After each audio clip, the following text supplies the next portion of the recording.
Well, good afternoon. This is Oliver coming to you as usual from the beautiful seaside town of Youghal on the south coast of Ireland over here in Europe.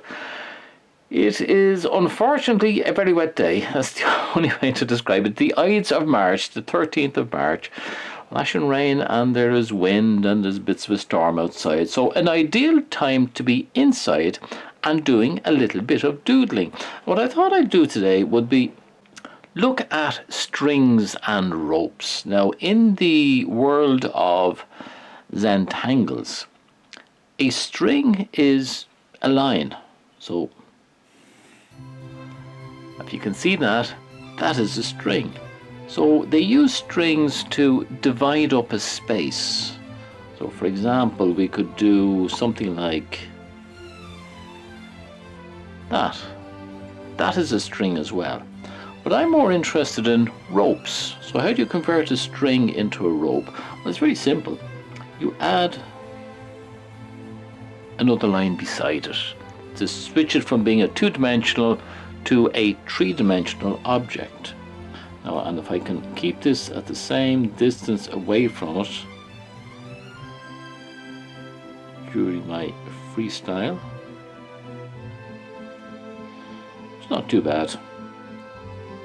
Bring it in there a little bit and maybe bring it out here a little bit. Okay, we're just doing a rough take on this, okay?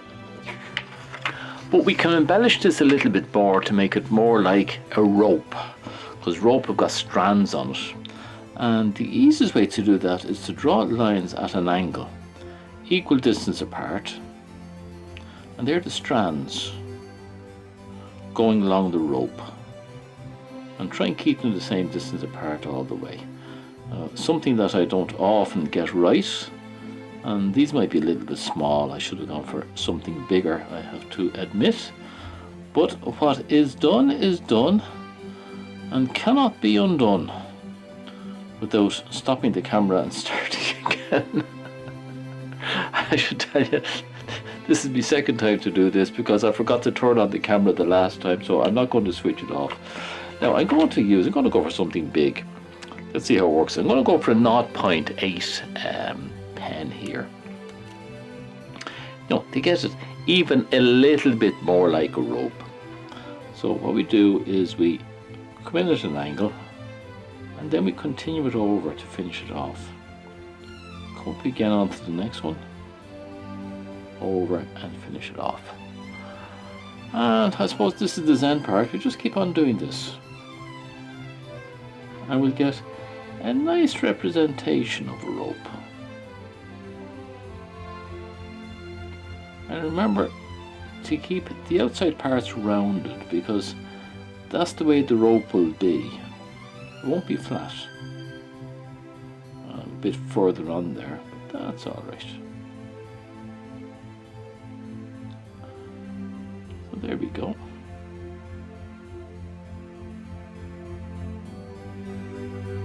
And take your time at it.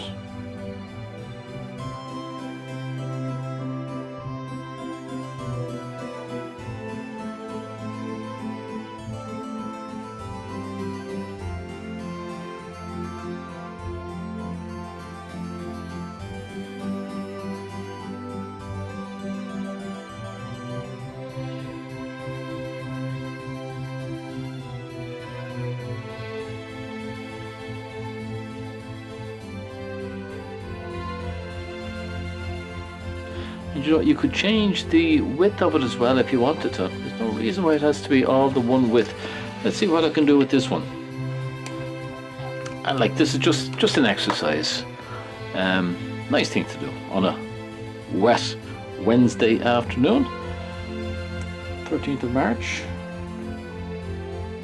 So I'm going to keep them. Now as I start turning, the outside will have to be longer than the inside.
Okay, what I have here now is a 0.05. The reason I'm using something so small is because these are very small here. So let's see what this will look like. We'll start off with this one here. Just try and give it a little bit of, bring it up a little bit. So,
Well, there we go. This was the exercise converting a single two-dimensional string into a three-dimensional rope, and then doing a little bit embellishing on it to make it look a little bit more realistic.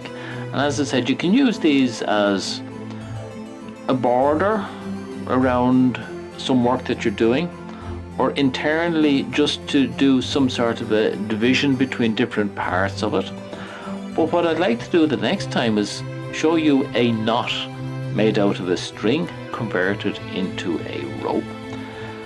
I hope you like these, and if you do, be sure and click the subscribe and also click on the bell so that you'll be informed automatically when the next one comes out. Comments down below, please. I appreciate any comments that are there. Thumbs up if you like what's going on. And all that's left for me to say now is that I'll be back to you in a couple of days with the knot in as a rope, shall we say. Okay? Thanks for watching. Thanks for your support. Very much appreciated. So till the next time, Slán Tamil.